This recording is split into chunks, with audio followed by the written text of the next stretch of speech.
Mesdames et messieurs, bonsoir, bienvenue dans notre journal. Tout de suite les titres de ce 24 novembre. Tramway, la polémique sur les pavés chinois toucherait-elle à sa fin? C'est en tout cas ce que souhaite Jean-Gérard Pommier, vice-président du SITCAT. Il parle d'une polémique stérile. Ses propos recueillis dans ce journal dans un instant. L'Indre-et-Loire et le Loir-et-Cher font partie des départements les plus touchés en termes de coupure d'électricité. Un rapport pointe du doigt le manque d'investissement sur ces réseaux. Et puis le handicap n'est pas un obstacle. Dans ce journal, rencontre avec deux médaillées olympiques, Amélie Le Fur et Marie-Christine Fillou, qui sensibilisent les enfants au handicap dans le cadre de la semaine Sport, Handicap et Performance. Mais pour commencer, en Indre-et-Loire, il resterait plusieurs dizaines de milliers de francs en circulation, l'équivalent de 600 000 €. Et une centaine de commerçants de Tours a décidé d'en profiter pour ces fêtes de fin d'année. Du 1er décembre à la mi-janvier, les commerçants de Tours encaisseront vos francs. Il vous reste donc 3 mois avant la date butoir du 17 février 2012, annoncée par la Banque de France pour l'échange de ces billets. Florent Carrière. Ce sont ces billets, les derniers édictés par la Banque de France, qui sont échangeables jusqu'au 17 février 2012, mais reste à savoir si les Français en possèdent encore. Il ne me reste aucun franc et très peu d'euros. Rien du tout, nous sommes très dépensières. Je les ai liquidés immédiatement. Je ne suis pas conservateur. On vient de les échanger. Ça y est? À la Banque de France, à l'instant, oui. 370 francs. Comme cette dame, ils seraient encore assez nombreux à en posséder quelques-uns. L'équivalent de 600 millions d'euros en France, 600 000 en Indre-et-Loire. D'où cette idée de l'Union commerciale et artisanale de Tours permettre aux clients de payer leurs courses en francs et de recevoir leur monnaie en euros. Ce commerce vient de donner sa réponse positive. On se prépare donc ici à faire des conversions. On a toujours été très attentifs à nos clients ici et on n'est pas non plus contre une opération financière pour nous. Il faut savoir qu'on cherche toutes les possibilités de rendre notre commerce attrayant. Rendre le commerce attractif en pleine période de travaux du tram. Pour atteindre cet objectif, l'Union commerciale de Tours multiplie les idées. Ils seront une centaine de commerces sur 450 à participer à l'opération du 1er décembre au 15 janvier 2012. Nous ferons nous-mêmes la démarche et eux n'auront pas cette démarche à faire auprès de la Banque de France. Je pense que ça n'a que du positif pour tous les commerçants de Tours de pouvoir effectivement accepter les anciens billets. Ça va forcément drainer du monde pour les fêtes de Noël et c'est ce qu'on attend tous, donc augmenter notre chiffre d'affaires bien évidemment. Du côté des réfractaires, on met en avant les problèmes logistiques et les risques de fraude. Toujours est-il qu'une opération similaire est menée dans une commune de l'Indre depuis 2 ans. Une trentaine de commerces du Blanc ont ainsi recueilli la somme de 300 000 €. Coup dur pour les salariés de Pfizer à Amboise. Le groupe pharmaceutique américain abandonne le développement d'une nouvelle technologie de médicaments à inhaler pour des raisons stratégiques. Ce projet, évalué à 130 millions d'euros, devait permettre de créer 440 emplois sur le site d'Amboise. La polémique du tramway sur les pavés chinois pourrait toucher à sa fin. Nous vous en parlions mardi. Ce sont des pavés provenant de Chine qui serviront à réaliser certains aménagements urbains le long de la future ligne de tramway. Inadmissible pour l'opposition qui souhaite privilégier le savoir-faire français. Jean-Gérard Pommier, vice-président du SITCAT, membre du comité de pilotage, parle lui d'une polémique stérile et d'une contre-vérité flagrante. Ce sont ses mots. Sur le total des pierres qui seront utilisées, 53% sont d'origine chinoise pour un montant de 6 millions d'euros et 47% sont d'origine française, du granit et du calcaire provenant notamment du Jura. On écoute Jean-Gérard Pommier. Il y a l'idée encore chinois. Non, absolument pas. Jean Germain n'a pesé sur rien sur ce dossier. Il n'a rien demandé à personne et nous avons fait ce choix en notre âme et conscience. C'est une décision d'intérêt général parce qu'on n'avait pas la capacité de trouver en Europe 60 000 mètres cubes pour cela. En Chine, on le peut. Et puis, il y a aussi le prix. Les prix étaient 10% moins chers pour ce qui était chinois, alors que pour les pierres et calcaires français, on a eu une seule réponse, et on était tout juste à l'estimation. Suite du feuilleton sur les collèges, vous le savez, ce dossier particulièrement épineux sur la nouvelle répartition des élèves dans plusieurs établissements du département a été abordé par Marisol Touraine hier. La présidente PS du Conseil général d'Indre-et-Loire a fait une proposition aux parents d'élèves et aux maires des communes concernées, c'est-à-dire Bléré, Athée-sur-Cher, Èvre et bien Azé-sur-Cher. On l'écoute.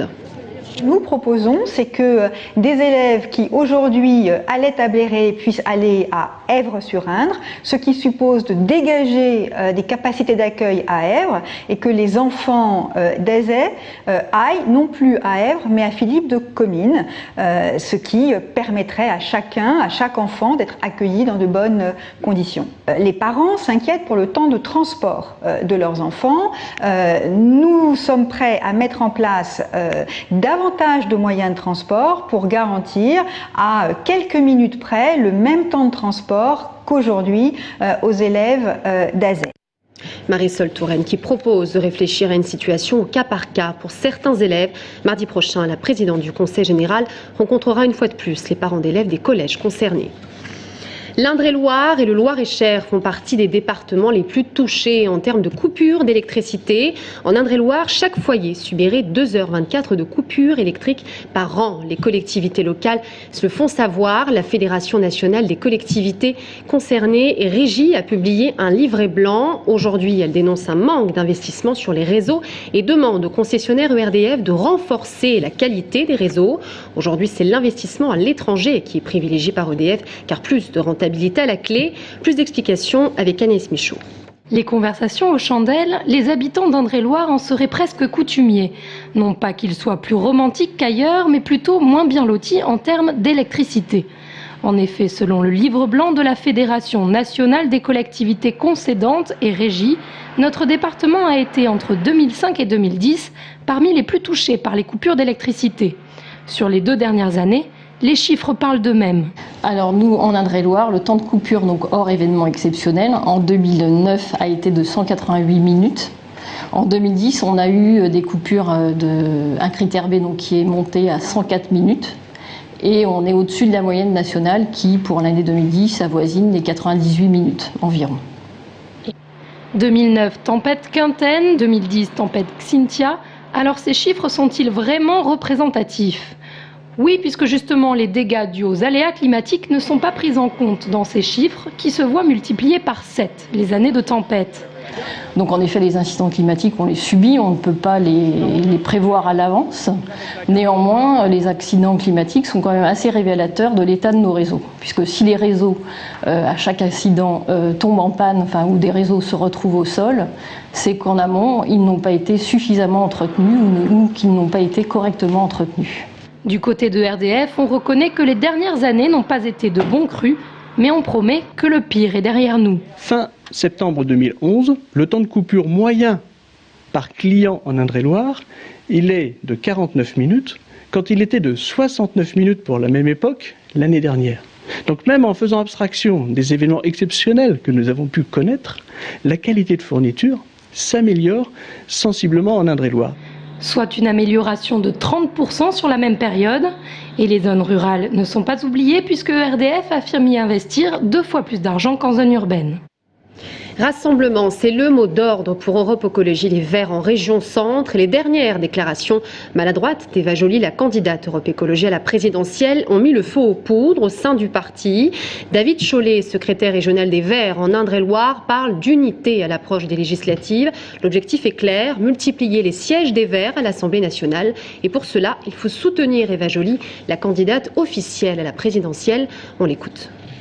Il est illusoire, je pense que tout le monde le sait bien, que les députés ont des actes sur la base d'un rapport de force. Et donc il est illusoire de penser qu'en l'absence de candidat ou avec un candidat faible, nous aurons des circonscriptions réservées ici ou là dans toute la France.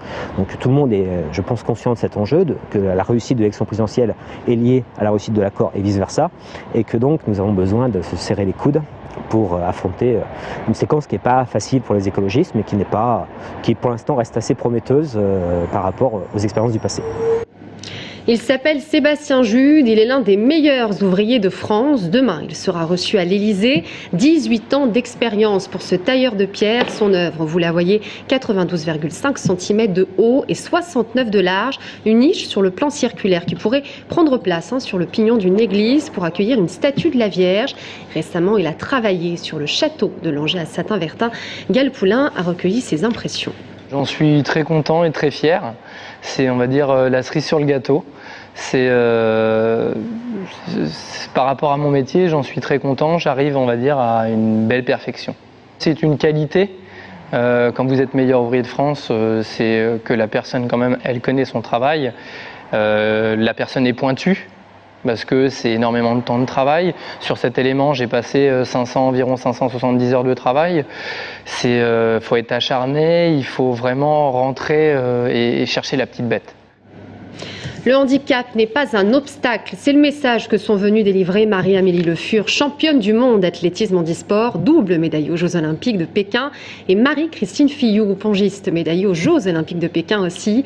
Aujourd'hui, elle sensibilisait les plus jeunes au handicap, au Palais des Sports de Jouer les Tours, dans le cadre de la semaine sport, handicap et performance, un modèle pour des enfants particulièrement férus de sport.